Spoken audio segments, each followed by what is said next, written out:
What's up guys, Romsicle here, back with another video. So last week the S9 Plus got the new Android Pie upgrade and I'm absolutely loving it, and I want to show you guys a few features that make the phone even more amazing than it was before. So the first feature is night mode. Now everything can be a dark color with blue accents, and if you've been on the channel long enough, you know that I'm all about that black and blue color scheme and I'm absolutely loving it. All the settings are now dark, making it easier on the eyes when you're scrolling through the settings, especially during the nighttime. You can also see that they decided to make the UI a little less aggressive by rounding off the edges, showing off these bubble-like formations instead of boxes, kind of like how iOS has been doing for a past while. But I think it looks good and definitely makes the UI a little softer and a little friendlier, I guess. They also added huge title headings for the settings, and I honestly find it pretty annoying because it takes up almost half the screen when you open it up, when they could have just put a simple small title, making the design cleaner, but I guess they wanted to take up the screen real estate, but in the stupidest way possible. The second feature is the always on display, where the icons are now strictly blue instead of white.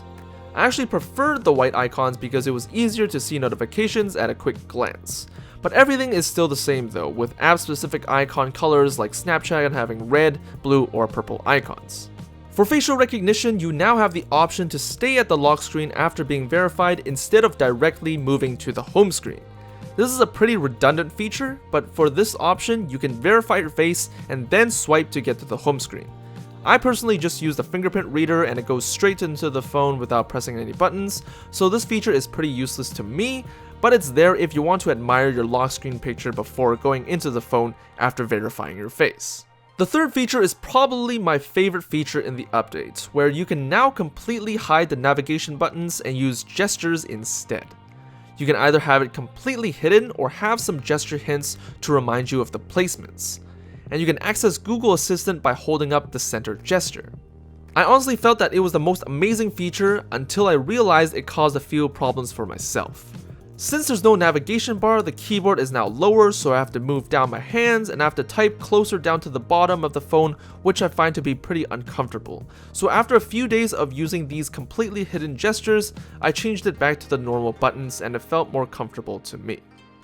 Fourth is the status bar up top. It's got this crazy royal blue look to it now, and it just looks amazing with the gray buttons and the black background. The layout is a little simpler because of the circle icons, and it's overall a really nice addition to the theme. Also, I'm still getting used to having the clock on the left side instead of the right, so that's probably the only downside. You can't quickly take a glance and see if you have any notifications, since you might mistake them for the clock, so I think this was a bad move for Samsung. The fifth and final feature is definitely a godsend. It's the ability to rotate from portrait to horizontal or the other way around without having to select the rotate lock button. Instead, when your phone goes from portrait to horizontal or the other way around, the phone detects it and a button appears at the right hand corner, letting you change the orientation easily, making the rotation much easier than going back up to the status bar and switching it every single time. There are some features of Android Pie that I don't really like, such as the Bixby Vision and AR emoji featured on the top of the camera app, since they're essentially the most useless features of the phone and you can't take it off the screen. Bad move, Samsung. So those are some of the features of Android Pie that I really enjoy. This is a really quick video showing you some of the great features and some little downsides, but overall you'll definitely enjoy it if you decide to upgrade to Android Pie. Thanks for watching this video guys, like this video, subscribe to the channel to see more, and I'll see you guys in the next video. Peace.